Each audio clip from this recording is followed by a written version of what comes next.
The sun hung merciless in the cloudless sky, beating down on the endless expanse of prairie grass that stretched to the horizon. Young Jake Morrison wiped the sweat from his brow with the back of his hand, squinting against the harsh glare as he guided his horse through the rolling terrain. At 22, he was still green enough to be called a tenderfoot by the older hands, but he carried himself with the stubborn pride of youth determined to prove its worth. He'd left the small town of Cedar Creek 3 days ago, hired on to help drive cattle to the northern pastures. But a spooked horse in a sudden thunderstorm had separated him from the crew, and now he found himself alone in territory he'd been warned about since childhood. Apache land. The elders in town had filled his head with tales of savage raids and merciless warriors who could appear and disappear like ghosts in the desert. Jake tried to push these stories from his mind, but every shadow cast by the towering mesas made his hand drift to the Colt .45 at his hip. He'd never killed a man, never even drawn on one. But out here the weight of the gun felt like his only friend, his horse. A sturdy bay mare named Belle picked her way carefully through the rocky terrain. They'd been climbing steadily since noon, following what Jake hoped was a trail that would lead them back to familiar territory. But with each passing hour, the landscape grew more foreign, more forbidding. Red rock formations jutted from the earth like ancient sentinels, and deep canyons cut through the land like scars. "Easy, girl," Jake murmured to Belle as she snorted nervously. The mare's ears swiveled constantly, alert to dangers her rider couldn't perceive. Animals always knew. His father had told him once, "Trust your horse more than your eyes." The memory of his father brought a familiar ache. Thomas Morrison had been a hard man, made harder by the loss of his wife when Jake was just 7. He'd raised his son with rough hands and few words, teaching him to rope and ride but little about the gentler aspects of life.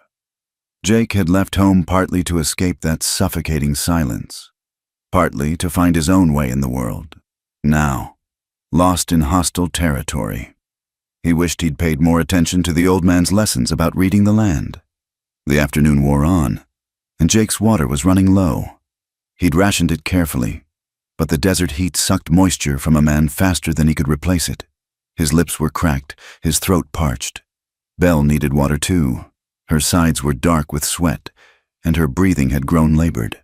Then he saw it, a line of green snaking through a valley below. Cottonwoods and willows, the sure sign of water. Jake's heart lifted, but caution tempered his relief. Water meant life in the desert, but it also meant a gathering place for both animals and men. Still, he had no choice. Without water, neither he nor Belle would last another day. He guided the mare down a narrow deer trail, loose rocks skittering beneath her hooves. The temperature dropped as they descended into the shade of the canyon walls. It was cooler here, but the shadows seemed to press in on all sides. Jake's neck prickled with the sensation of being watched, though he saw nothing but rock and scraggly vegetation. The trail led to a small spring-fed pool, crystal clear and inviting. Jake dismounted, his legs stiff from hours in the saddle. He let Belle drink first, keeping his hand on his pistol and his eyes scanning the canyon walls. The silence was complete except for the gentle splash of water and Belle's grateful drinking. That's when he noticed the signs. Hoof prints in the soft mud. Not shod like his mares, but unshod ponies. Apache. The tracks were fresh, no more than a few hours old. Jake's mouth went dry despite his desperate thirst. He should leave, mount up and ride hard back the way he'd come. But Belle needed rest, and he needed water. He knelt by the pool, cupping the cool water in his hands and drinking deeply. It tasted of minerals and earth, but it was the sweetest thing he'd ever known. He splashed some on his face and neck, feeling almost human again. The sky had begun to change while he was focused on the water. What had been clear blue was now massing with dark clouds on the western horizon. The wind picked up, carrying the smell of rain and electricity. Jake knew that smell. A storm was coming, and, from the looks of it, a big one. Desert storms were notorious for their violence. Flash floods could turn a dry wash into a raging torrent in minutes. Lightning struck with deadly accuracy on the high ground. And the rain, when it came, fell in sheets that could blind a man and turn solid ground into treacherous mud. Jake looked around desperately for shelter. The canyon walls offered some protection, but not enough. Then he spotted it, a narrow cleft in the rock face, barely visible behind a screen of thorny mesquite. It looked deep enough to shelter both him and Belle from the worst of the storm. He led the mare toward the opening, having to push through the grabbing thorns that tore at his shirt. The space beyond was larger than it appeared, a natural cave carved by centuries of wind and water.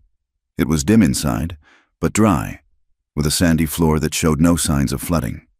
Jake had just begun to unsaddle Belle when the first drops of rain began to fall, fat and heavy. Within moments, the drops became a deluge. Lightning cracked across the sky, so bright it hurt to look at, followed immediately by thunder that shook the ground. Belle whinnied nervously, and Jake soothed her with gentle words and touches. He was a stranger in a strange land, trapped by the fury of nature in a cave that might shelter Apache warriors or mountain lions. The storm raged outside, turning the world into a chaos of water and wind. Jake checked his pistol for the 10th time, made sure his rifle was within reach, and settled down to wait. As night began to fall, the temperature plummeted. What had been oppressive heat became bitter cold. Jake pulled his bedroll from his saddlebags, wrapping it around his shoulders. He didn't dare light a fire. The smoke might draw unwanted attention. So he sat in the gathering darkness, listening to the storm and fighting the fear that crept up his spine like a cold hand. He thought of Cedar Creek, of the saloon where the other cowboys would be drinking whiskey and swapping lies. He thought of Mary Patterson, the banker's daughter who'd smiled at him last Sunday after church. He'd been working up the courage to ask her to the summer dance. Now he wondered if he'd ever see her again. The storm showed no signs of letting up. If anything, it grew more violent as full darkness fell. Water began to seep into the cave entrance, and Jake moved deeper inside, pulling Belle with him. It was then, in a flash of lightning that illuminated the cave like daylight, that he realized he wasn't alone. In that brief, blinding moment of lightning, Jake's heart nearly stopped. There, pressed against the far wall of the cave, stood a figure draped in shadow. His hand flew to his pistol, but before he could draw, another flash revealed what the darkness had hidden. A woman. She wore a dress of soft doeskin, decorated with intricate beadwork that caught the intermittent light like tiny stars. Her long black hair fell loose around her shoulders, and her eyes, dark and wide with alarm, fixed on him with the intensity of a cornered wildcat. She was Apache, no doubt about it, but younger than he'd expected, perhaps no more than 20 summers. They stood frozen, each assessing the other across the cave's sandy floor. Jake's hand remained on his pistol grip. Though he didn't draw, the woman held a skinning knife, its blade catching the lightning's glare. Belle snorted nervously between them, sensing the tension that crackled through the air more palpably than the storm outside. "Easy," Jake said, though he wasn't sure if he was speaking to the woman, his horse, or himself.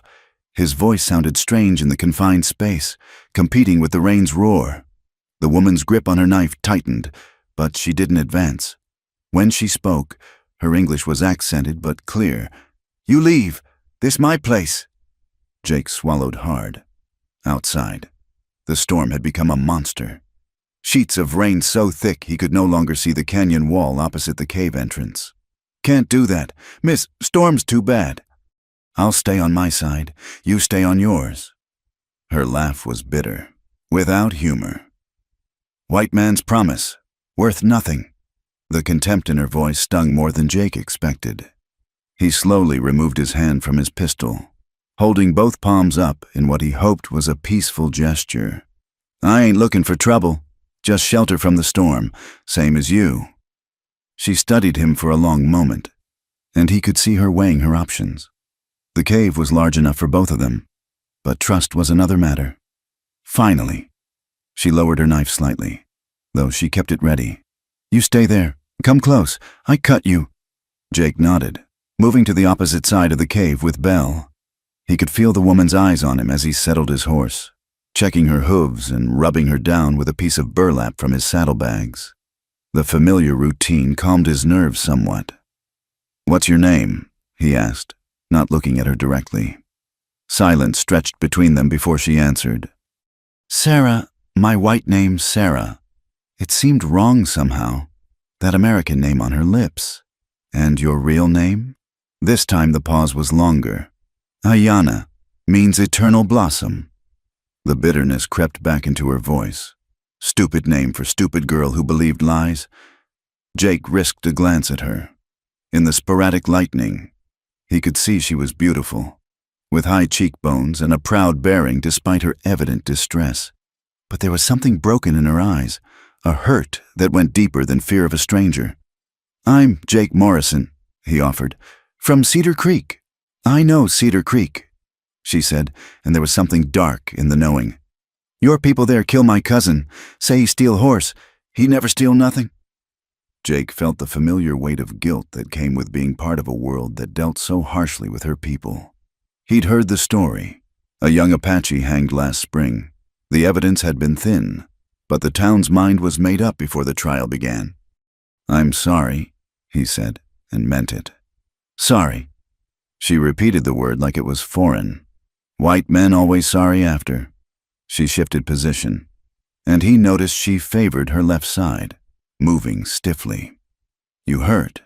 Her hand moved protectively to her ribs. "Not your concern. White man." They lapsed into silence, the storm providing a constant backdrop of noise. Jake pulled out his meager supplies, hardtack, jerky, and a can of peaches he'd been saving. His stomach growled, reminding him he hadn't eaten since morning. He glanced at Sarah, who sat rigid against the wall, and made a decision. "You hungry? Got food to share." She looked at him suspiciously. "Why you share?" Jake shrugged. "My ma always said a meal tastes better with company, even if the company wants to stick a knife in you." He attempted a smile. For the first time, her stern expression cracked slightly. "Your mother, she dead. Long time ago, when I was young. My mother too. Soldiers come to camp. She try protect children." Sarah's voice dropped to barely above a whisper. "She not fast enough." The weight of her words settled over Jake like a blanket. He'd heard stories of cavalry raids on Apache camps, but they'd always been distant, abstract things. Sitting across from this woman, seeing the pain etched in her face, made it real in a way that shamed him. He opened the can of peaches with his knife, setting it between them like a peace offering. "Peaches might help. Sweet things sometimes do." Sarah stared at the can for a long moment before reaching out. Her fingers were elegant. Jake noticed, despite the calluses of hard living. She took a piece of fruit, eating it slowly, savoring the sweetness. "Why you alone?" she asked eventually. "Cowboys always travel like pack of wolves. Got separated from my outfit. Storm spooked my horse." He didn't mention it had been a different storm, days ago. "What about you? Why are you here alone?" Her face hardened again.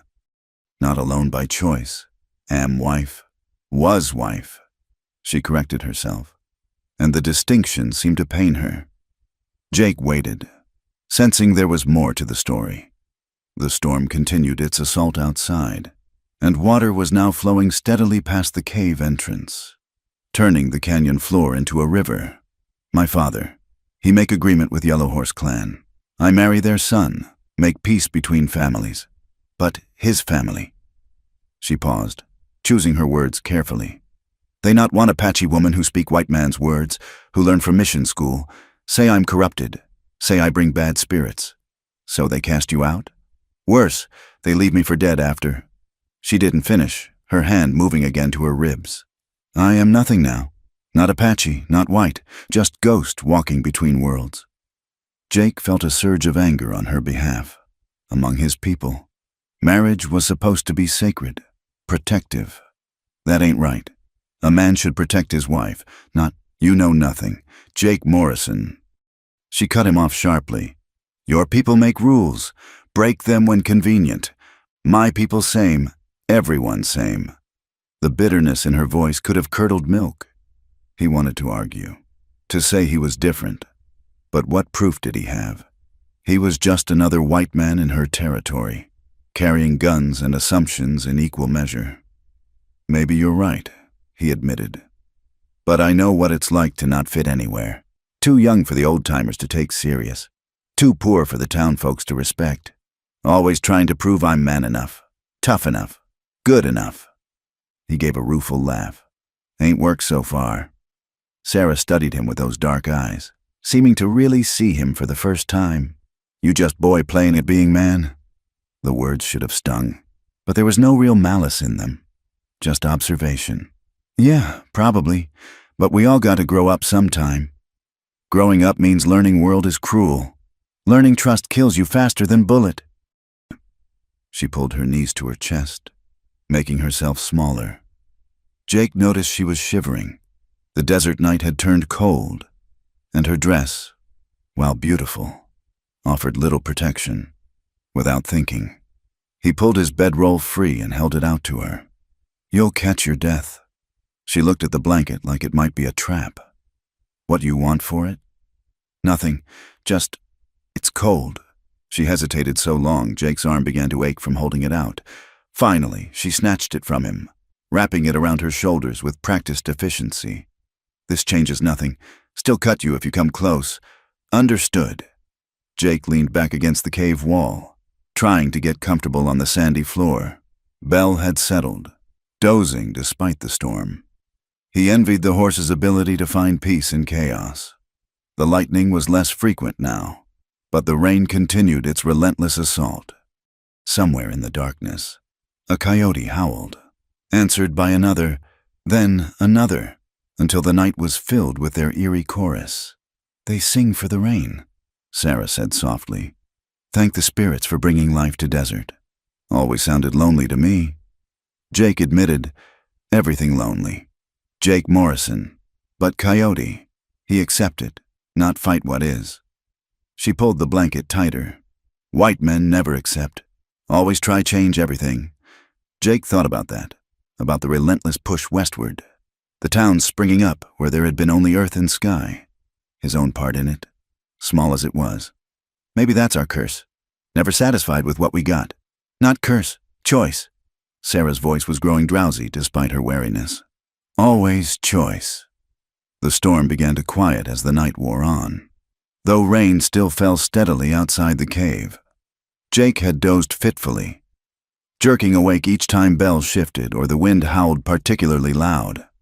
Across from him, Sarah sat wrapped in his blanket, her dark eyes reflecting the occasional lightning flash. Neither fully trusted sleep in the other's presence. You know what the old women of my tribe say? Sarah's voice broke the silence, soft but clear. They say a young cowboy was trapped with an Apache bride. That night made him a man.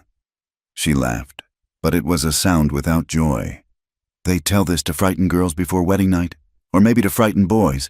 I never know which. Jake felt heat rise to his face, grateful for the darkness that hid it. That's supposed to be about us? No, old story, from before my mother's time. But tonight, she gestured vaguely at their situation. Tonight feels like story coming alive, except you still just boy. And I am nobody's bride now. The bitterness in her voice made Jake's chest tight. He wanted to say something comforting, but what comfort could he offer? He was indeed just a boy playing at being a man, lost in territory he didn't understand, sitting across from a woman whose pain he could barely comprehend. Tell me about the mission school, he said instead, hoping to lead her thoughts elsewhere. Sarah's posture shifted slightly. Father Francisco's school, near Fort Grant. They take Apache children, teach us English, teach us your God, teach us to be ashamed of Apache ways. She paused. I was good student, too good. Learned to read, write, speak like white woman. Thought it'd make me special, make me valuable. Isn't learning good? Learning is power, but power without place to use it? She shook her head. White world not want Apache girl who can read. Apache world not want girl who forget old ways. I become nothing to everyone. Jake thought about his own schooling, cut short when his mother died. His father had seen no use for books when there was work to be done. Maybe being between worlds ain't all bad. Means you can see both clear. Clear sight brings clear pain. Sarah shifted, wincing as she moved. You see too much. Understand why hate exists. Harder to pick side when you understand both. You really believe that? That we gotta pick sides? She looked at him like he was simple. You think we sit here as friends? No, we sit here as two people with nowhere else to go. When storm ends, we become Apache and white man again. Natural enemies. I ain't your enemy, Jake protested. No, your people not kill my people. Not take land, break treaties, poison water holes. Her voice rose slightly, then dropped again. You maybe not pull trigger, Jake Morrison, but you benefit from those who do. That make you enemy by birth. Jake wanted to deny it, but the words stuck in his throat. He thought of his father's small ranch, built on what had once been hunting grounds. The cattle they raised grazing where buffalo once roamed. He'd never thought of it as theft before, just progress. But sitting here with Sarah, seeing it through her eyes, made him question everything he'd taken for granted. I'm sorry, he said finally, knowing how inadequate the words were.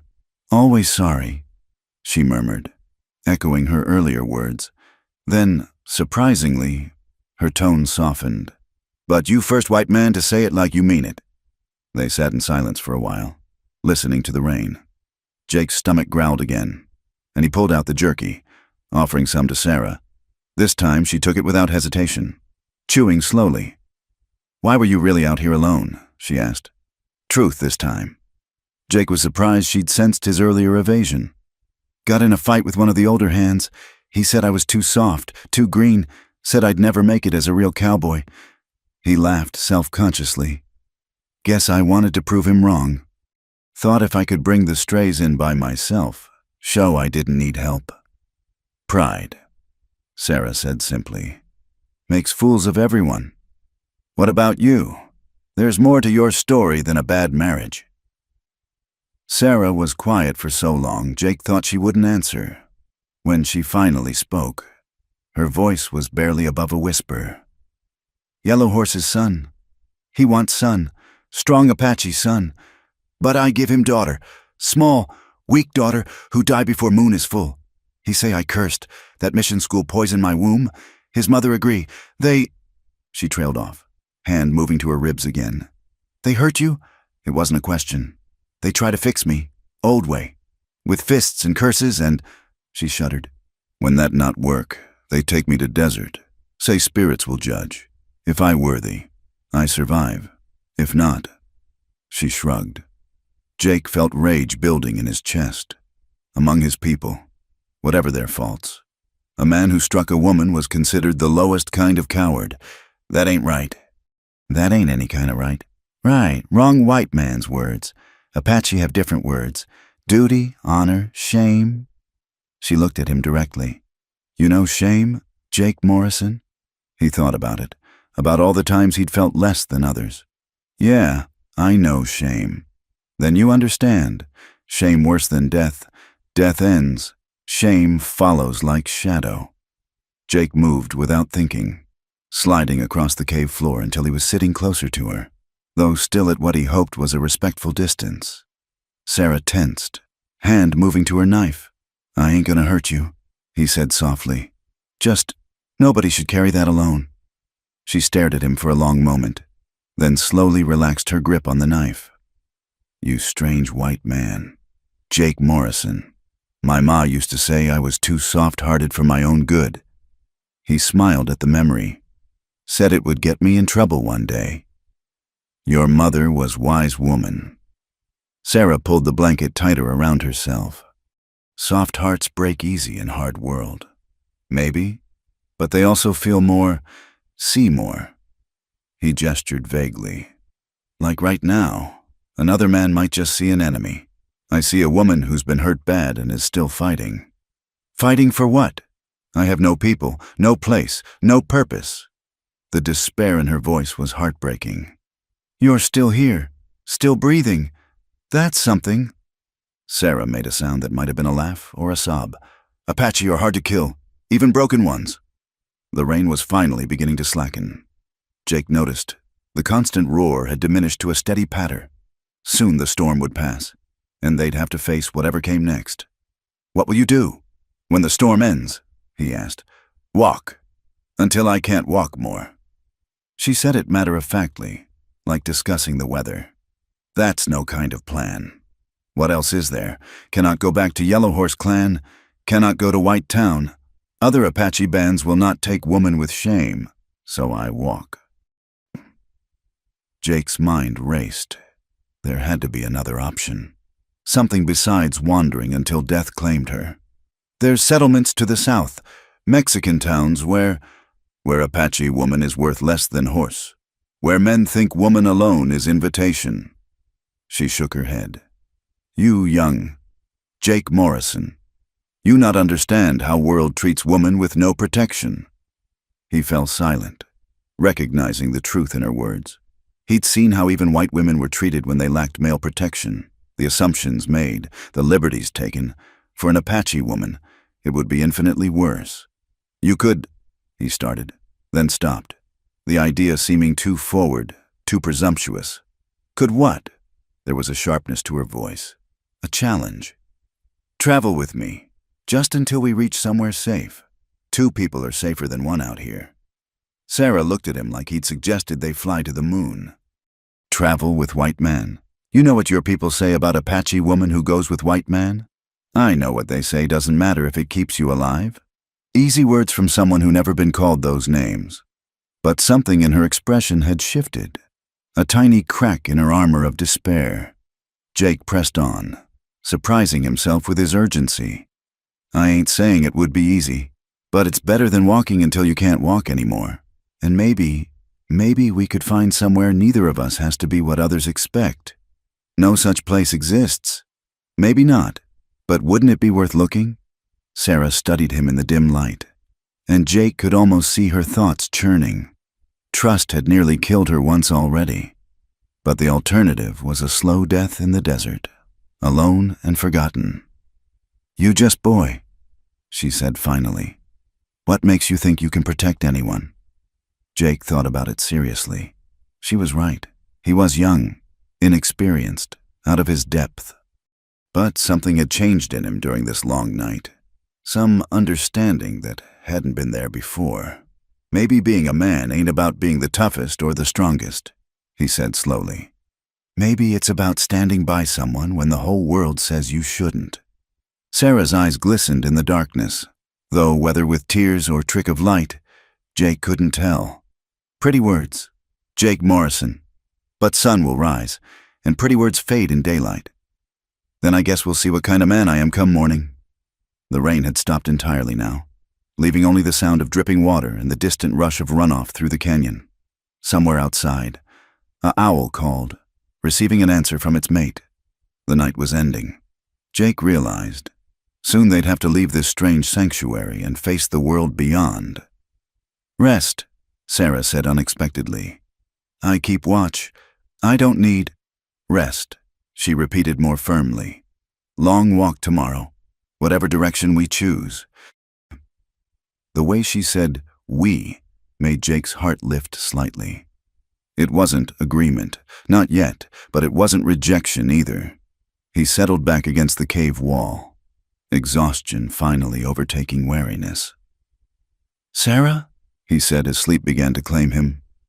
"What?" "Your real name, Ayana. It's beautiful. Suits you better than Sarah." He thought he heard her breath catch, but sleep pulled him under before he could be sure. Jake woke to find pale dawn light filtering into the cave. For a moment, he couldn't remember where he was. Then the events of the night came rushing back.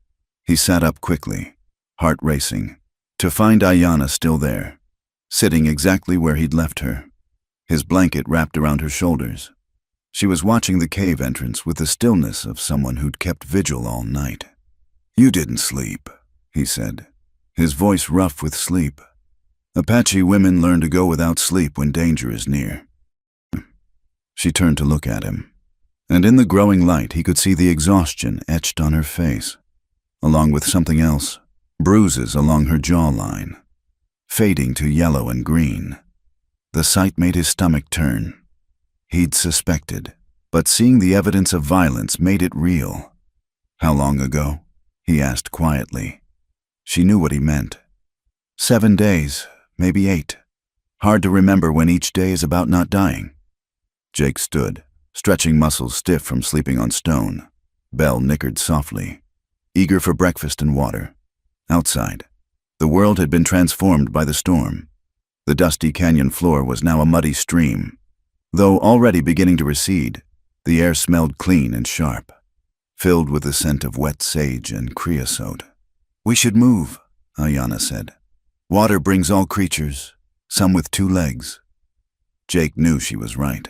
Water holes would draw everyone. Travelers, Apache bands, outlaws. He began saddling Belle while Ayanna watched from the cave entrance.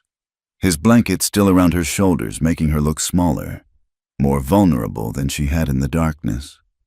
"You can ride," he offered. "I'll walk alongside." She shook her head. "Apache woman walks, makes us strong.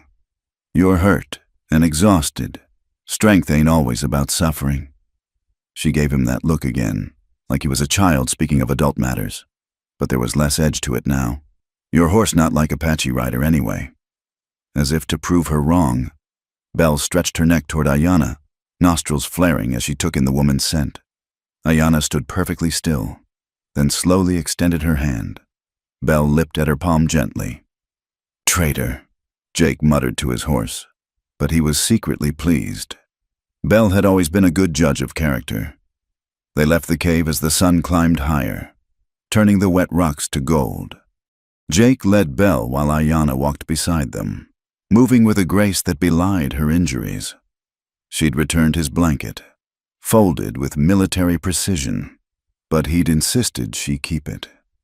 The morning was still cool, and her doe-skin dress, while practical, wasn't meant for the temperature swings of the high desert. They walked in companionable silence for a while, following the canyon as it wound through the landscape.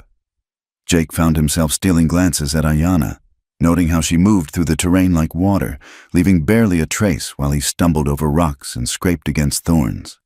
"You make much noise," she observed. "Like whole cavalry regiment, never claimed to be quiet."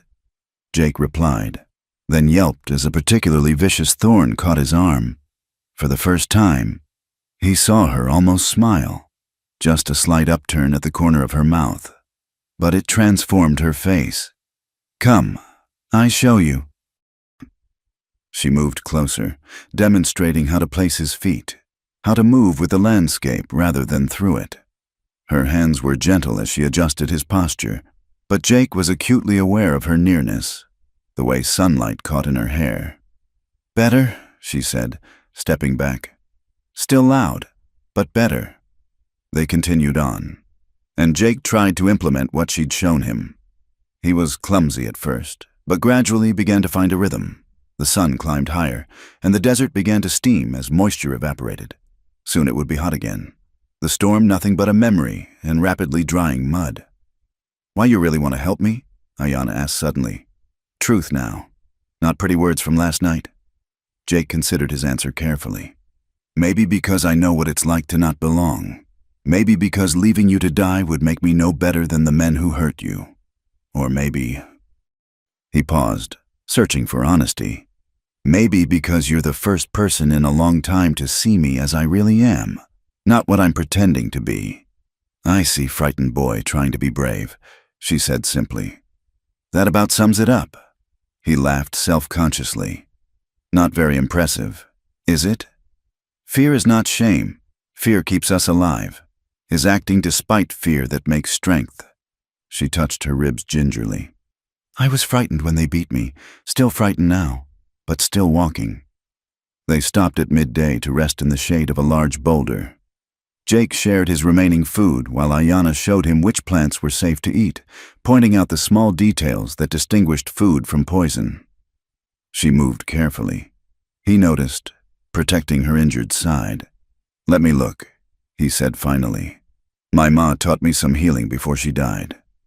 Ayanna tensed. "Is nothing.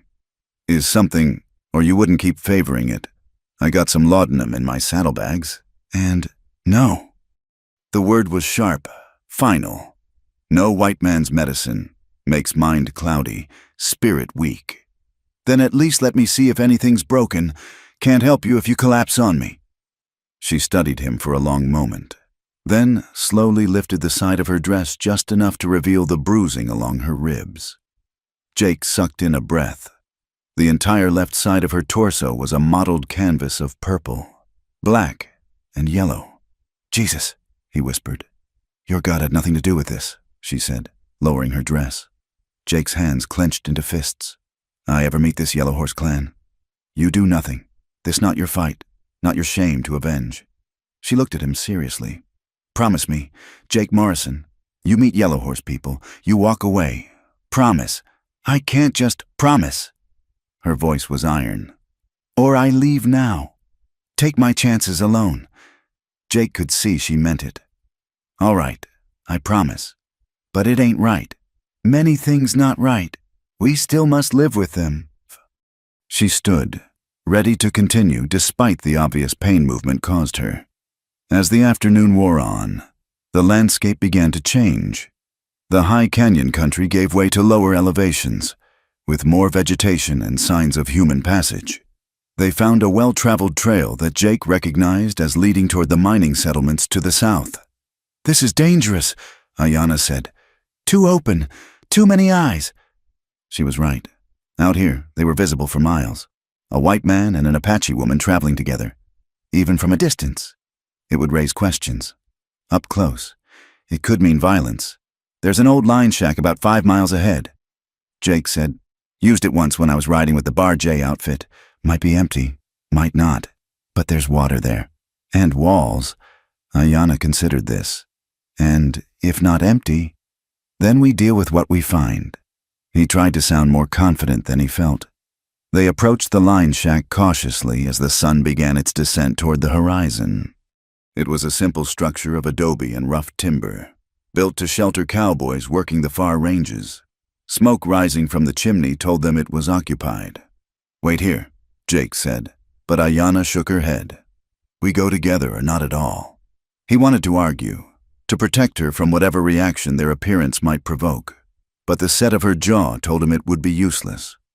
They walked toward the shack side by side, Jake's hand resting on his pistol. The door opened before they reached it, and a grizzled man in his 50s stepped out, rifle in hand but not quite pointed at them. His eyes widened as he took in the unlikely pair. Well, I'll be damned, the man said. Jake Morrison, ain't it? From the Circle M? Jake recognized him then. Bill Hawkins, a hand who'd worked with his father years back. Mr. Hawkins, didn't expect to find you out here. Hawkins's gaze moved to Ayanna, and his expression hardened. What you doing with a squaw, boy? Your PA know about this? Jake felt Ayanna stiffen beside him. She's with me, he said simply. We need water and a place to rest. We'll be gone come morning. With you, Hawkins repeated slowly. Boy, you lost your mind. You know what folks'll say? I reckon I don't much care what folks say. Hawkins stared at him like he'd grown a second head. Your PA would tan your hide 6 ways from Sunday. My PA ain't here, and the lady needs help. Lady? Hawkins snorted. That what they're calling them now? His grip on the rifle tightened. I ought to run you both off. Hell, you ought to remember who taught you to break horses. Jake interrupted, surprising himself with the steel in his voice. Who gave you work when no one else would take a chance on a drunk? Hawkins's face flushed. That was different. Was it? My PA helped you when you needed it. Now I'm asking the same, just water and a safe place for one night. The standoff stretched between them, tense as a drawn bowstring. Finally. Hawkins lowered his rifle. Your funeral, boy, but she sleeps outside. I won't have no Apache under my roof. Then I sleep outside too, Jake said. Hawkins shook his head in disgust. Fool boy, just like your ma, too soft for your own good. He stomped back inside, slamming the door. Jake let out a breath he didn't know he'd been holding. Beside him, Ayanna stood rigid as stone. I'm sorry, he said. He had no right. He spoke truth. She said quietly, "This is what waits for us everywhere. Your people will see betrayer. Mine will see woman who chose shame. There's no place for what we are becoming." "What are we becoming?" Jake asked, the question hanging in the air between them. Ayanna looked at him, and for a moment her guard dropped completely. He saw fear there, and hope, and something else that made his chest tight. "I don't know," she admitted, "but already it is too late to turn back." As if to emphasize her words, the door opened again, and Hawkins threw out a canteen and some supplies. "That's all you get, and Jake, don't come crying to me when this goes bad." Jake gathered the supplies, his arm brushing against Ayanna's as they walked to find shelter for the night. The touch was electric, sending sparks through him that had nothing to do with static from the storm. They made camp a short distance from the shack, close enough to access water but far enough to avoid further confrontation. As darkness fell and stars began to emerge in the clear desert sky, Jake built a small fire while Ayanna sat quiet, lost in thought. "He was right, you know," she said finally. "This will go bad. Your people, my people, they will not understand, will not accept. Then we make our own way," Jake said, surprising himself with his conviction. "Find somewhere new, where nobody knows our story. Everywhere has eyes, everywhere has hate. Maybe. But everywhere also has people who mind their own business, who judge folks by their actions, not their blood." He poked at the fire, sending sparks spiraling upward. "My ma used to say the world was changing, becoming something new. Maybe there's room in that new world for us." Ayanna studied him across the flames. When did frightened boy become man with such hope? Jake thought about it, about the long night in the cave, about the moment he decided her life mattered more than others' opinions. Maybe somewhere between yesterday and today. Or maybe I'm still just a frightened boy, hoping brave words make me brave. "No," she said softly, "not just frightened boy anymore. Something more now." She winced as she shifted position, her injuries making themselves known. "You should rest. I'll keep watch. Together," she said. "We watch together or not at all." So they sat side by side as the night deepened, not touching but aware of each other's warmth, looking out at the vast darkness and wondering what tomorrow would bring. The fire crackled between them and the future, uncertain but no longer quite so frightening with someone else to face it beside. Dawn came too soon, painting the desert in shades of rose and gold. Jake woke to find Ayanna already alert, her face turned toward the sunrise. The morning light revealed what darkness had hidden, the toll of days running. Little food and untreated injuries. Her face was drawn, shadows deep beneath her eyes. "We need supplies," Jake said, knowing what that meant. "Real food, medicine for your ribs, ammunition. Towns mean danger," Ayanna replied without looking at him. "So does starving in the desert." He stood, brushing dust from his clothes. "There's a trading post about half a day's ride south. Old McCready runs it. He's different. Trades with everyone. Mexican, Apache, white. Long as your money's good. He don't ask questions." Ayanna finally turned to him. "And if he does ask, then we handle it." Jake began breaking camp, such as it was. "But we can't keep going like this. You need proper tending, and I'm near out of everything." She rose stiffly, pride keeping her from showing how much the movement cost her. "I know plants, roots, can find what we need." "Maybe so, but plants won't buy us safe passage or bullets if we need them." He saddled Belle, then turned to her. "You're gonna have to ride today. No argument. That trading post is too far for you to walk in your condition." He expected protest, but Ayanna simply nodded. When he helped her mount Belle, she couldn't quite hide her grimace of pain. Jake adjusted the stirrups and handed her the reins, their fingers brushing in the exchange. They set off with Jake walking alongside, one hand on Belle's neck. The morning was still cool, but heat was building on the horizon like a threat. They followed game trails when possible, avoiding the main road but keeping it in sight. "Tell me about before," Ayanna said suddenly. "Before you became Cowboy. When your mother lived. Jake was surprised by the question, but grateful for the distraction. We had a little place outside Cedar Creek. Nothing fancy, just a cabin and a garden. Ma grew the best tomatoes in the county, used to win ribbons at the fair. He smiled at the memory. She'd sing while she worked, hymns mostly, but sometimes other songs, love songs from when she was young. She loved your father? Fiercely. He was different then, before she died. Could even be tender sometimes.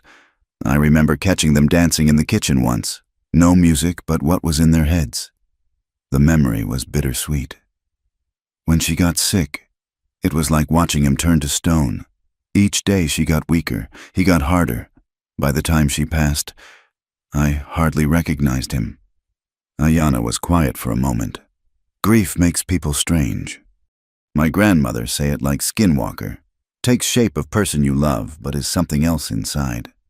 That's about right. He never hit me or nothing. But the silence was worse than any beating. Like I reminded him too much of what he'd lost. You have her eyes, maybe. Or her way of laughing. Jake glanced up at her, surprised by the observation. How'd you know? There's always something, small thing that brings big pain. She shifted in the saddle, finding a position that hurt less.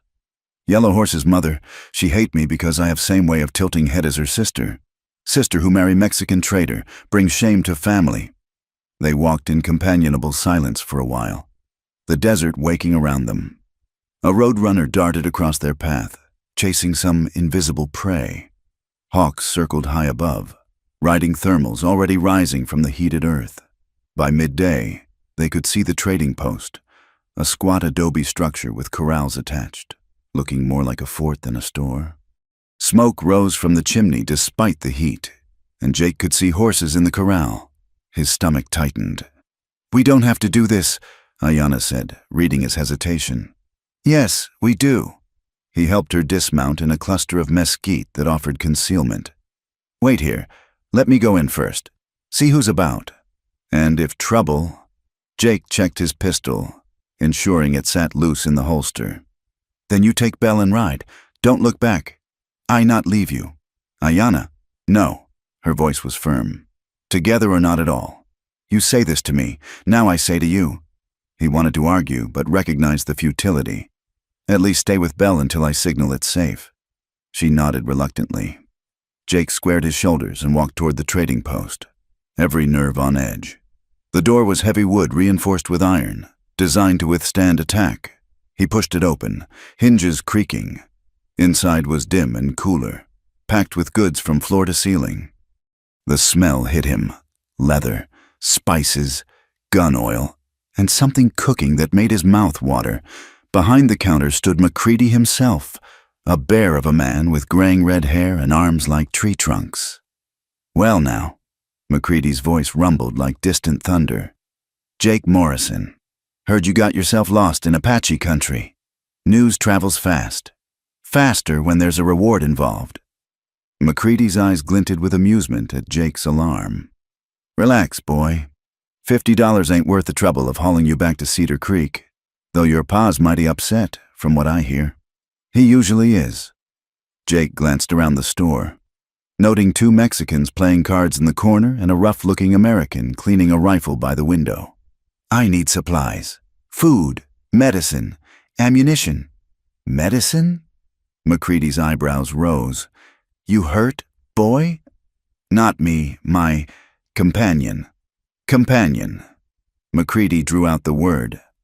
This companion wouldn't happen to be the Apache woman Bill Hawkins was ranting about last night?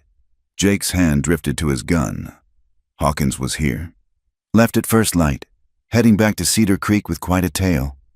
McCready leaned on the counter, studying Jake intently. You know what you're doing, son? I'm trying to keep someone alive, that's all. That ain't all, and we both know it. McCready sighed heavily. But I ain't one to judge. God knows I've made my own unusual choices. He gestured toward the back room where Jake glimpsed a Mexican woman kneading dough. Bring her in. Maria knows healing better than any doctor. How do you... Boy, I've been trading in this desert for 20 years. You think I can't spot someone hiding in the mesquite? He raised his voice. You others clear out. Stores closed for an hour. The card players grumbled but left, followed by the American with the rifle. Jake went to fetch Ayanna, finding her ready to bolt. "It's all right," he said. "McCready's different. Like I said." She allowed him to lead her inside, though her hand never left the knife at her belt. McCready studied her with the same intensity he'd shown Jake. "Apache," he said. "Western band by the beadwork. You're a long way from home, girl." "Have no home," Ayanna replied, chin raised despite everything. "Happens to the best of us." McCready called to his wife in rapid Spanish. Maria emerged, a handsome woman in her 40s who took one look at Ayanna and began issuing orders. "Come," Maria said in accented English. "We fix you proper men outside." "But," Jake started to protest. "Outside," Maria repeated firmly. "This women's work." McCready led Jake out to the porch where they could see for miles in every direction. The older man pulled out a pipe, packing it thoughtfully. "You remind me of myself at your age," he said finally. "Thought I knew better than everyone else. Thought love conquered all." "I never said anything about love." "Didn't have to." McCready lit his pipe, puffing contentedly. "It's written all over you, son. The way you look at her. The way you're willing to risk everything." He shook his head. "It ain't gonna be easy. Most folks won't understand. Hell, most will actively try to stop you. You didn't. I married Maria when such things were even less accepted than now. Lost my family, my position, what they called my good name." He gazed out at the desert. "But I gained something worth more. A real partner. Someone who sees the world different than me but stands beside me anyway." Jake thought about Ayanna's strength, her pride despite everything she'd endured. How do you make it work? Day by day, finding places like this, in between worlds, building something new instead of trying to fit into what exists. McCready studied him. "You prepared for that? To never really belong anywhere?" Before Jake could answer, the door opened. Maria emerged, wiping her hands on her apron. "3 ribs cracked, much bruising. I wrap tight, give medicines for pain and healing. She's strong but needs rest. Good food." "She can have it," Jake said quickly. "Whatever she needs." Maria's expression softened. "You good boy? Foolish maybe, but good." She turned to her husband. "They stay tonight. No argument." McCready chuckled. "No argument from me. You heard the boss." Jake wanted to protest. Staying increased the danger of discovery. But when Ayanna emerged, walking easier with her ribs properly wrapped, he couldn't deny she needed the rest. They were given a small room behind the store, clean and simple with 2 narrow beds. Ayanna sat carefully on one, looking uncomfortable with the soft surface after nights on hard ground. "The woman, Maria," she said. "She tell me her story. How they meet when she was captured by Comanche, sold to traders. How he buy her freedom, then court her proper." A ghost of a smile touched her lips. "She say white men who choose different are either very brave or very stupid. Which do you think I am?" Ayanna looked at him directly. "Both is why I trust you." That evening, they ate at Maria's table, beans and rice and cornbread. Simple food that tasted like heaven after days of near nothing. McCready told stories of the old days, when the desert was even wilder, when the rules were what you made them. "There's a place," he said eventually, "south and west of here. Little valley with good water, hidden from main trails. Man could build something there. Raise horses maybe, or cattle. Far enough from civilization that folks would leave you be." Jake felt hope stir in his chest. "You offering?" "I'm saying I might know of such a place, might even be willing to point the way, for the right kind of people." He winked at Ayanna. "People who understand that different don't mean wrong." Later, lying in the narrow bed, Jake listened to Ayanna's breathing from across the room. Just when he thought she was asleep, her voice came soft in the darkness. "Jake Morrison?" "Yeah. Today, when you face down McCready, not knowing if he friend or enemy, when you stand ready to fight for me." She paused, seeming to search for words. No one ever do that before. Not even my own people. You're worth fighting for, he said simply. Silence stretched between them, heavy with unspoken things. Then, the place MacCready speak of. You really think we could make something there? I think we could try. That's all anyone can do. Together, if you're willing. He heard her shift in her bed, maybe turning to face him in the dark. I think maybe I am willing. Think maybe I already choose without knowing it. Jake's heart thundered in his chest. Ayanna, sleep now, she interrupted gently. Tomorrow we decide. Tonight is enough to know we both willing to try. But sleep was a long time coming for Jake. He lay staring at the ceiling, thinking about the turn his life had taken. A week ago, he'd been just another cowboy trying to prove himself.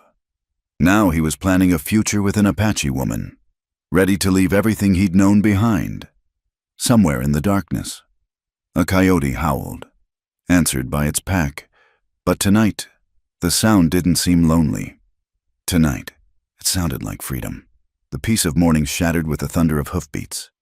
Jake jerked awake, immediately alert, to find MacCready already at the window with his rifle. Riders coming, the big man said grimly. 6, maybe 7, moving fast. Jake was on his feet instantly, strapping on his gun belt.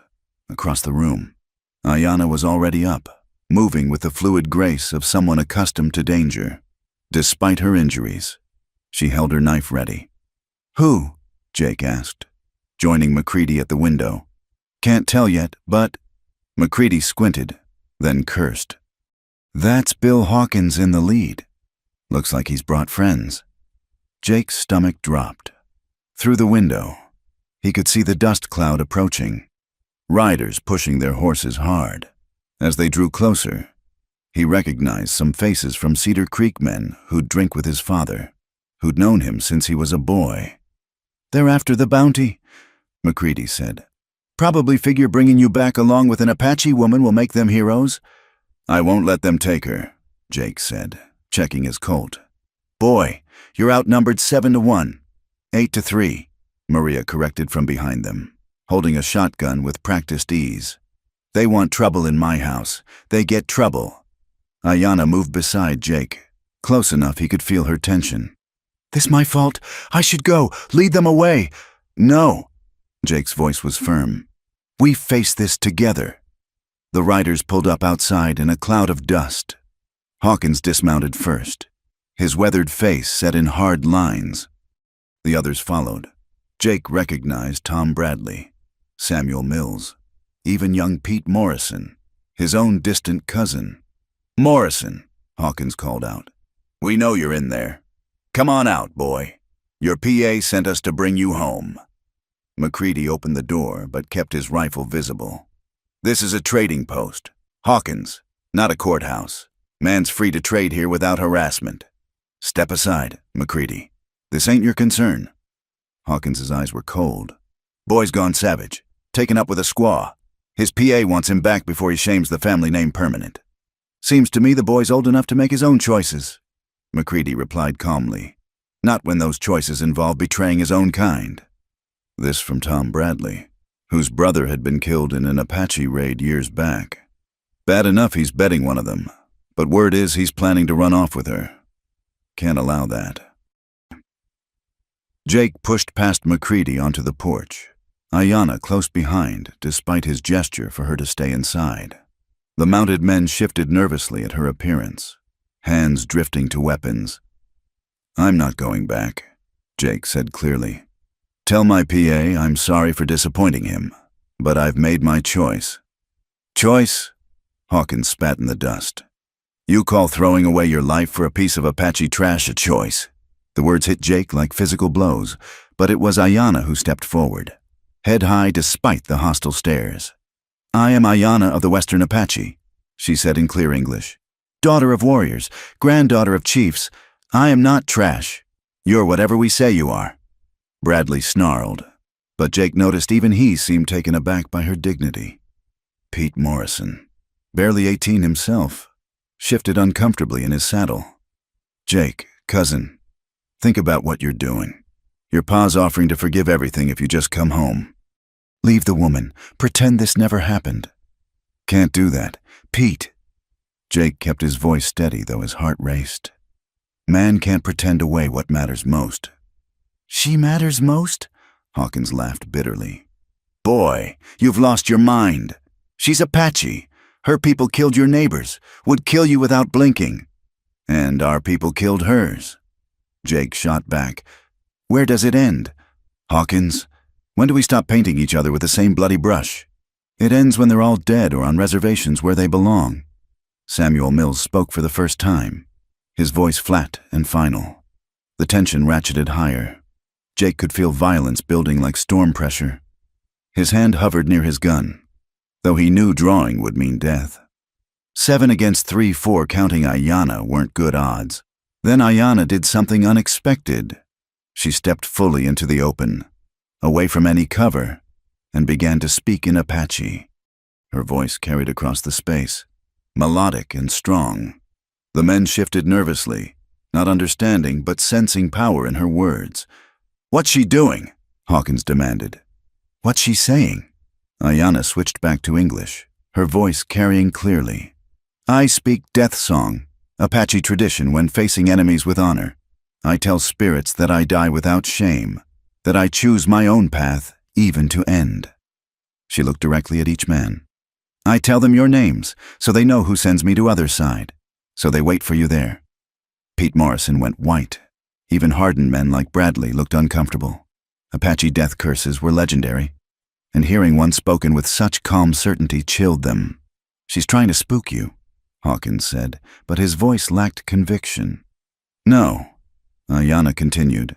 I prepare for what comes, but I also speak of Jake Morrison, who shows Apache woman kindness when his people teach only hate. I tell spirits he has honor, that he walks true path even when it leads through fire. She turned to Jake, and her eyes held something that made his breath catch. I tell them he is worth dying beside. Nobody's dying today, Jake said, finding his voice. He stepped forward, placing himself partially in front of Ayanna. You want me, Hawkins? Fine, but you'll have to go through me to get to her, and I promise you'll pay a price you won't like. Boy, you can't outdraw all of us, Mills said. Maybe not, but I can take 2, maybe 3 of you with me. Who wants to be first?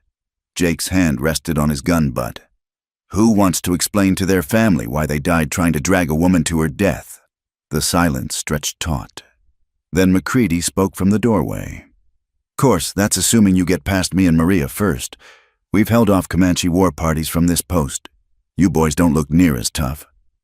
Pete Morrison was the first to lower his hand from his weapon. This is wrong, he said quietly. Jake's making his own choice. Ain't our place to stop him.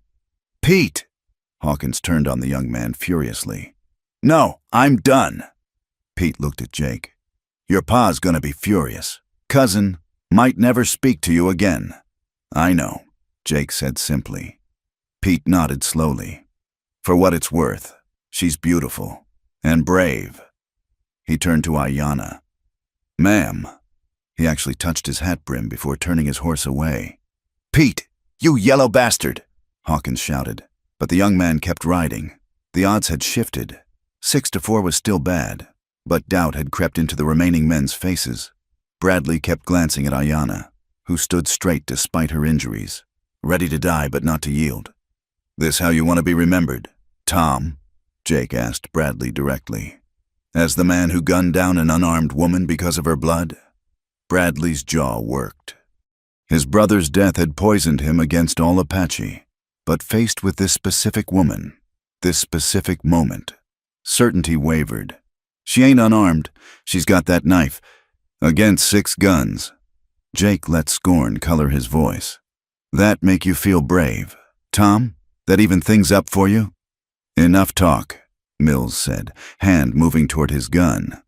We came to do a job. The shot came from inside the post. Maria had fired her shotgun into the ceiling, the blast deafening in the morning air. She pumped another shell into the chamber with practiced ease.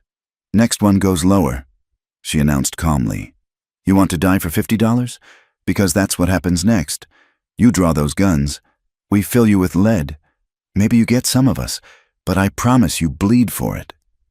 The mathematics of violence had shifted.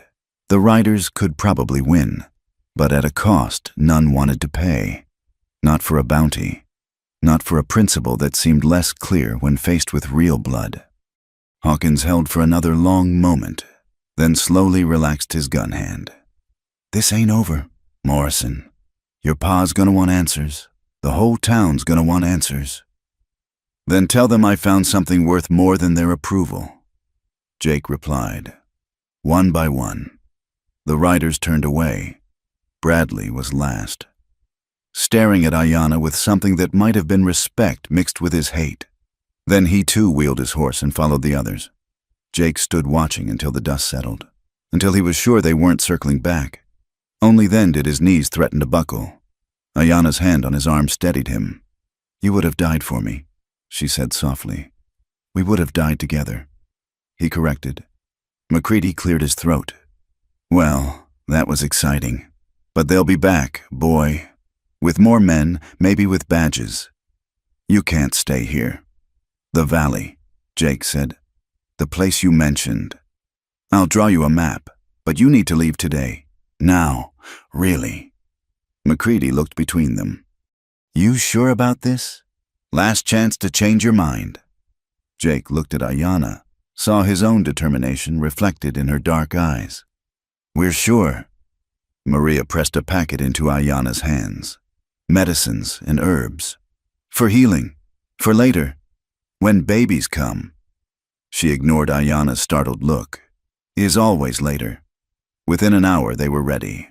McCready had added supplies to their packs. Refused payment. "Consider it a wedding gift," he'd said with a wink, as they prepared to leave. Ayanna pulled Jake aside. "The words I spoke, the death song, was also marriage song. Same words for Apache, death of old life, birth of new." She looked uncertain. "You should know this." Jake's heart thundered. "Are you saying?" "I'm saying by Apache way, we are bound now. If you accept." Her vulnerability in that moment was devastating. "Do you accept?" Instead of answering with words, Jake pulled her close, mindful of her injuries but needing the contact. She melted against him, and for a moment, the danger, the uncertainty, the whole impossible situation faded away. When they finally mounted Bell together, Ayanna in front this time, Jake's arms around her to hold the reins, McCready called out from the porch, "That valley I mentioned? When you get there, look for the old Apache prayer tree. Still bears fruit after all these years." "Seems fitting, don't it?" They rode away as the sun climbed toward noon. Two people from different worlds choosing to write a new story together. Behind them lay everything they'd known. Ahead waited uncertainty, danger, and possibly death, but also possibility, also hope, also each other. The desert stretched endlessly before them, harsh and beautiful and utterly indifferent to human prejudice. In that vast space, perhaps there was room for something new, something that hadn't existed before but could, if they were brave enough to create it. Jake felt Ayanna relax against him as they rode, trust replacing wariness. He pressed a kiss to the top of her head, breathing in the scent of sage and strength that was uniquely hers. "No regrets?" he asked. "No regrets," she confirmed. "Only forward now. Forward into the unknown, into a future they would face together." The young cowboy who'd gotten lost in Apache country had found something worth more than his old life, and in choosing love over fear, in standing against the hatred of two peoples, he'd finally become the man he'd always wanted to be. They rode through the heat of the day, following McCready's hand-drawn map toward the hidden valley. The confrontation at the trading post had left them both shaken, but also strangely liberated. There was no going back now. No pretending they could return to their old lives. The choice had been made in blood and witnesses. As the sun began its descent, painting the desert in shades of amber and rose, they stopped to rest Bell and study their surroundings. According to the map, they should reach the valley by tomorrow afternoon if they maintain their pace. "We need to talk about what comes next," Jake said as they shared water from his canteen. "The truth of what we're facing. Ayana nodded, her expression serious. Your people will not forgive. My people will not forgive. We will be hunted by both. Maybe, but MacCready and Maria made it work. Others must have too. Jake tried to sound more confident than he felt. There's got to be places where folks mind their own business. Mexico, perhaps, but even there, Apache woman and white man draw eyes. She touched her side gingerly where the ribs were still healing. And I cannot travel hard for many days yet. Jake had been thinking the same thing. They needed somewhere to hole up. Let Ayana heal properly. Make real plans instead of just running. The valley MacCready described might offer that, but it was still unknown territory. There's something else, Ayana said quietly. The words I spoke at Trading Post. Marriage words. You have not given answer. Jake's heart skipped. In the chaos of their escape, he'd pushed aside the weight of what she'd revealed. When I held you, I thought that was answer enough. Actions can be misread. Words matter too. She looked at him directly, vulnerable but proud. If you need time to think— No, Jake interrupted. I don't need time. I want to do this right.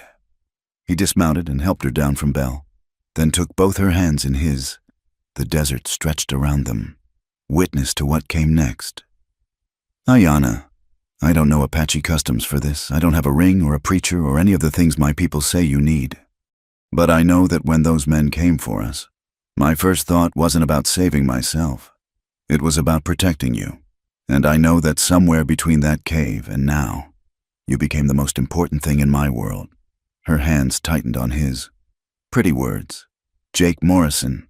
True words. I accept your marriage song. I choose you, whatever that means, wherever it leads. He paused, suddenly uncertain. If you'll have a young fool who's still figuring out how to be a man, I already choose, she said softly. When I sang those words, when I stood ready to die beside you, Apache women do not sing marriage song lightly. A small smile touched her lips. And you're not fool. Young still, yes, but fool would have run. You stayed. Jake pulled her close, careful of her injuries. This time their embrace was different, not desperate or uncertain, but claiming. When they finally parted, both were breathing hard. So we're married? By Apache law? By Apache way? Yes. Your law might say different. My law stopped mattering when I chose you over them. Jake glanced at the setting sun. We should make camp. Tomorrow we'll reach the valley and start figuring out how to build a life. They found shelter in a cluster of rocks that offered protection from wind and concealment from distant eyes. As Jake tended to Belle and gathered materials for a small fire, Ayana used the herbs Maria had given her to make a poultice for her ribs. The domestic simplicity of it, working together to create comfort in the wilderness, felt like a promise of what could be. As darkness fell, they sat close by the fire, no longer maintaining the careful distance of strangers. Ayana leaned against Jake's shoulder, and he marveled at how right it felt. Tell me about your vision for us, she said. This life you see in Hidden Valley. Jake had been thinking about little else as they rode. A small place at first, adobe and timber, like MacCready's post but just for us. Maybe run some horses. Mustangs are good money if you can break them right. Garden for food, though you'll have to teach me what grows out here. Simple life, but our own. Children, the question was barely audible. If we're blessed with them, though I got no idea how to be a father, mine wasn't much for teaching the gentle stuff. Apache fathers teach different than white fathers. Patience, not hardness. Guidance, not commands. She was quiet for a moment. Our children would be both and neither, like us. Stronger for it, maybe, seeing both worlds, choosing the best from each, or torn between, belonging nowhere. The fear in her voice was real. Jake turned to face her fully. Then we teach them that belonging isn't about blood or birthplace. It's about who stands with you, who claims you regardless of what others say. We teach them they belong with us. Always. Tears glinted in Ayana's eyes. When did you become wise? Jake Morrison? About 5 minutes ago. Don't expect it to last. His attempt at levity made her smile, which had been the goal. They talked deep into the night, sharing dreams and fears with the openness of people who'd already risked everything. Jake learned that Ayanna had always loved horses, had been known in her band for her ability to gentle the wildest ponies. She learned that he'd wanted to be a teacher once, before his mother's death changed everything. "Maybe you teach our children," she suggested. "Reading, writing, numbers. I teach them the old ways, plants, tracking, survival. Together we make them ready for any world." The fire burned low as they planned impossible futures, each vision building on the last. A house with real windows, a corral full of horses. Maybe even neighbors eventually. Other couples who'd chosen love over convention. It was fantasy, perhaps. But fantasy shared made it feel possible. When Jake banked the fire for the night, Ayanna caught his hand. "In Apache way, marriage night is sacred, but with my ribs, we have time," Jake said gently. "All the time in the world, just being here with you, knowing you're mine and I'm yours. That's enough for now." She studied his face in the moonlight. "Young man with old soul, how you become such contradiction? Same way you became an Apache woman who speaks perfect English and chooses a white husband. I guess worlds complicated." They lay down on opposite sides of the fire, but close enough to see each other in the dying light. Jake thought sleep would be impossible with so much churning in his mind, but exhaustion claimed him quickly. He woke sometime in the deep night to find Ayanna sitting up, knife in hand. Jake reached for his gun, instantly alert. "What is it?" "Horses, coming from the north." Her voice was barely a whisper. Jake strained to hear, but Ayanna's senses were sharper. Long moments passed before he caught it, the faint sound of hoofbeats, moving steady but not fast. Not pursuit then, but travelers, still dangerous. They quickly doused the remaining embers and moved Belle deeper into the rocks, her dark coat blending with shadows. Then they waited, weapons ready. As the riders drew closer, 3 men passed within 50 yards of their position, close enough for Jake to make out details in the moonlight. Mexican vaqueros by their dress, leading pack mules loaded with goods, legitimate traders or smugglers. Impossible to tell. They passed without stopping, unaware of the hidden couple watching them. Only after the hoofbeats faded completely did Jake and Ayanna relax. "Good ears," he murmured appreciatively. "Staying alive means hearing death before it hears you." She sheathed her knife but remained watchful. "We are too close to traveled routes here. Valley will be better." They didn't try to rebuild the fire, instead huddling together for warmth as the desert night grew cold. It was the first time they'd been this close for so long, and Jake was acutely aware of every point of contact. Ayanna's breathing gradually slowed as she relaxed against him, trusting him to keep watch. As dawn approached, painting the eastern sky in pale colors, Jake studied the woman in his arms, asleep. She looked younger, the harsh lines of suffering smoothed away. He thought about the unlikely path that had brought them together, a lost cowboy and a cast-out bride, finding in each other what their own peoples couldn't give. "You stare very loud," Ayanna said without opening her eyes. Jake chuckled. "Didn't know staring made noise. Everything makes noise if you listen, right?" She opened her eyes, meeting his gaze. "What you see when you stare?" "My wife," he said simply, still getting used to that word. Strange word in English. Wife. In Apache, the word means one who stands with me. Better meaning, I think. Then that's what you are. The one who stands with me. She reached up to touch his face, fingers gentle on stubbled cheek. "And you are one who stands with me, even when whole world says you should not." They broke camp as the sun rose, eager to reach the promised valley. The landscape began to change as they rode, becoming more varied, with hidden canyons and secret springs. Life was more abundant here, away from the main traveled routes. By midday, following McCready's careful directions, they found the entrance to the valley.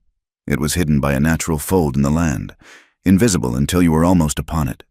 A narrow trail led between high rocks, barely wide enough for a horse.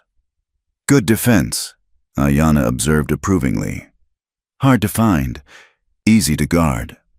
They moved through the passage slowly, Jake leading Belle while Ayanna rode.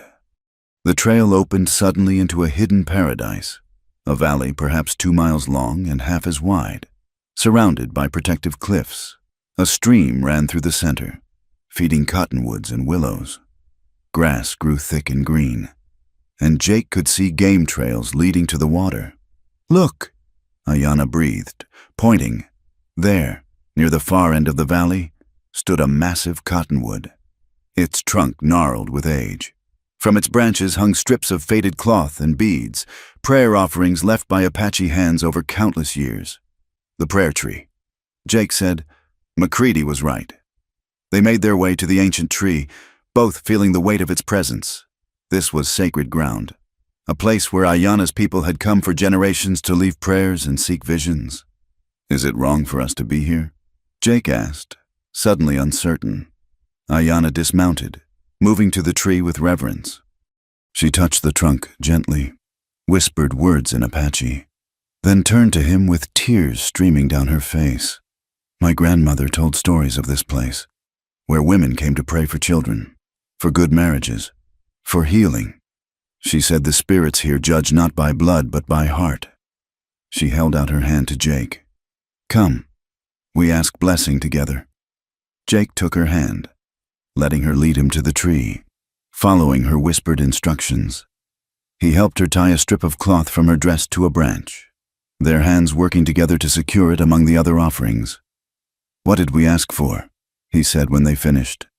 "For strength, for wisdom, for children who will know both worlds without being torn by either." She leaned against him. "For courage to build something new."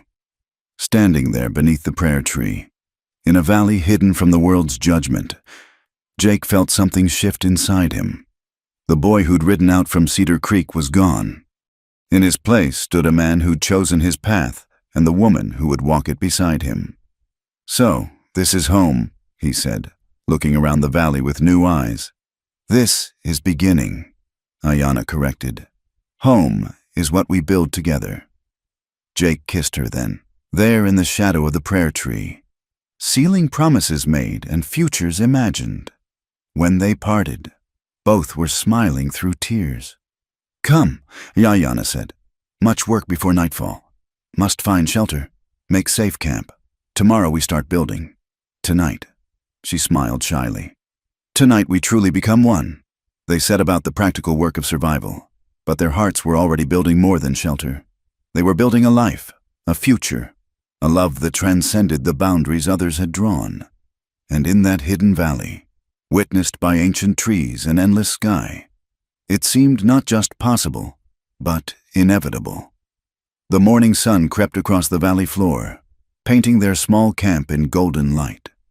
They had been here 3 days now, long enough to find the best site for building, to map the water sources, to begin imagining the shape their life would take in this hidden sanctuary. Jake woke to find Ayanna already up, standing at the edge of their camp with her face turned toward the rising sun. She was singing softly in Apache, a morning prayer he'd learned to love. Her ribs were healing well, the bruises fading from purple to yellow. Each day she moved with more of her natural grace.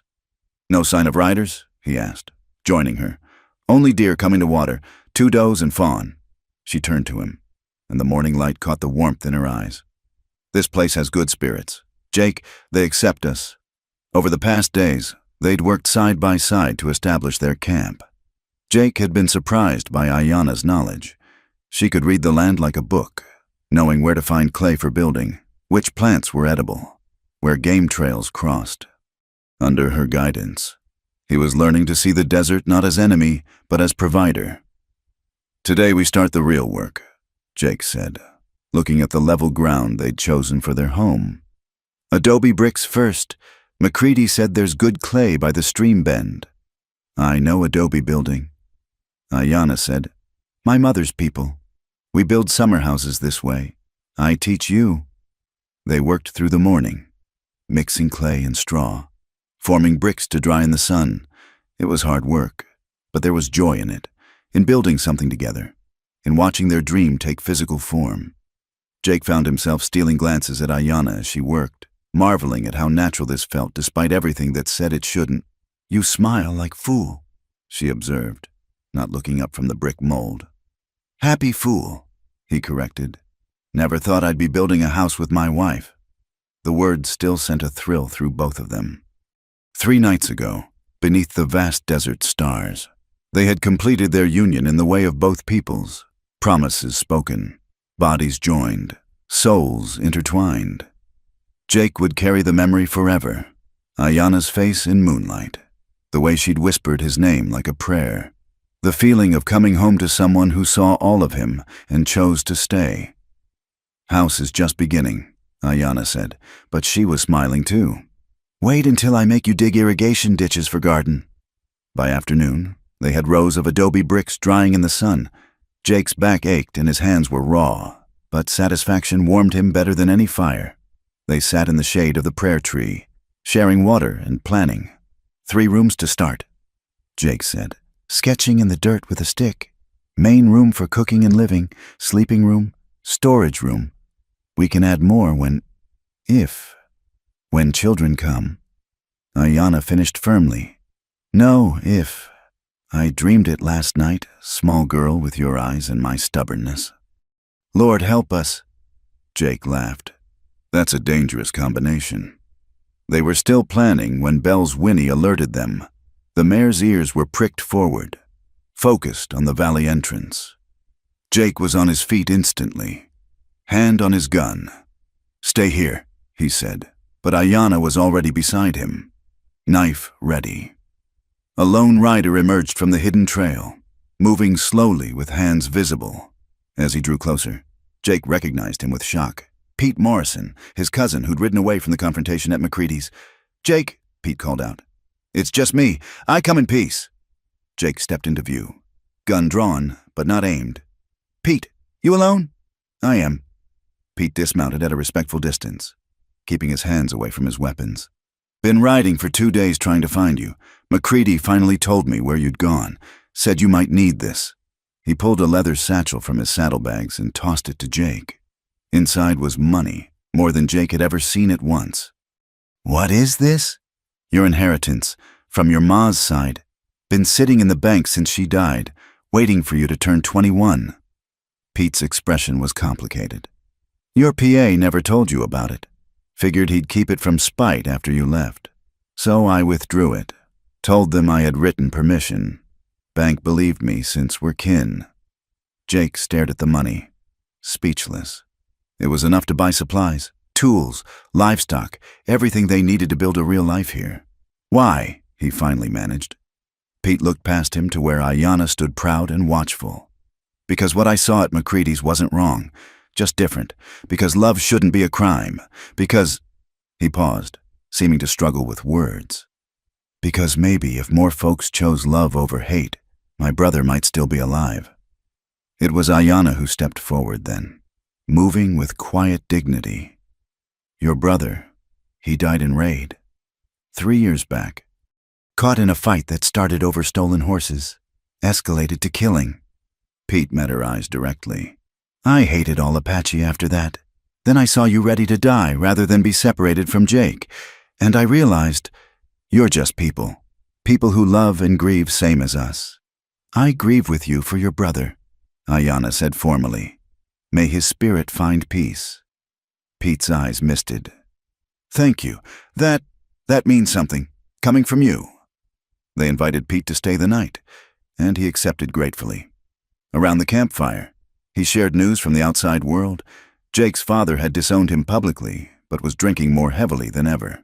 The town was divided, some calling Jake a traitor, others quietly suggesting maybe it was his business who he married.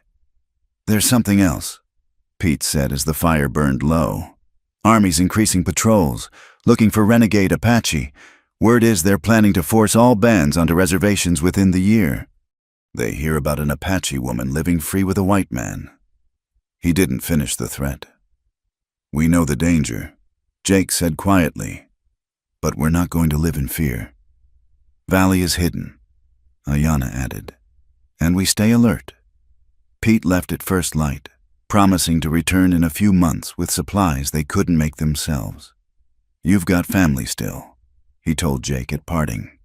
"Even if it's just me."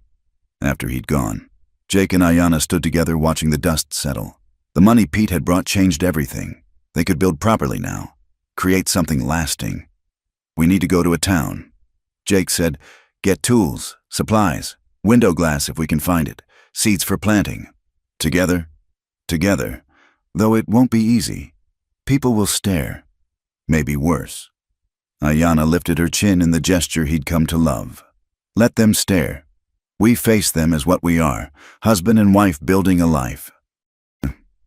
They made the journey to the nearest trading town 3 days later. As expected, their appearance caused a sensation. Jake kept his hand near his gun, while Ayanna walked beside him with quiet dignity, ignoring the whispers and hostile looks. The general store owner, a German immigrant named Muller, was the only one who treated them with courtesy. "Money is money," he said with a shrug when Jake thanked him. "And love is love. In old country. My parents were Catholic and Protestant, also forbidden. I understand." They loaded Belle and a newly purchased pack mule with everything needed to start their homestead. Tools, nails, seeds, fabric, even a small glass window for their future home. As they prepared to leave, Muller pressed a small package into Ayanna's hands. "Wedding gift," he said gruffly. "Every woman needs something beautiful." Inside was a small mirror in a carved wooden frame. Ayanna's eyes filled with tears as she thanked him in carefully pronounced German, surprising everyone. The journey back to the valley was tense but uneventful. Only when they passed through the hidden entrance did Jake feel the weight lift from his shoulders. This was home now, their sanctuary from the world's judgment. Over the following weeks, their adobe house rose from the ground brick by brick. Jake learned to mix mud plaster under Ayanna's guidance, while she mastered using the tools Pete's money had bought. They worked from dawn to dusk, falling into bed exhausted but satisfied each night. The day they installed the window, Ayanna stood before it in wonder. "Glass in the desert," she murmured. "My grandmother would not believe." "Wait until you see the garden we're going to grow," Jake said, wrapping his arms around her from behind. "Tomatoes like my mother grew, corn and squash like your people plant. Best of both worlds." As summer gave way to early fall, their small house was complete. 3 rooms as planned, with a covered porch where they could sit in the evenings. They dug irrigation channels from the stream, planted their first seeds, even built a small corral for Belle and the mule. One evening, as they sat watching the sunset paint the cliffs in brilliant colors, Ayanna took Jake's hand and placed it on her stomach. "The dream was true," she said softly. "Spring will bring more than growing plants." Jake's heart stopped, then raced. "You're sure?" "Woman knows. Apache woman especially knows." She smiled at his expression. "You are happy?" "Happy doesn't begin to cover it." He pulled her close, careful as always, but now with new reason.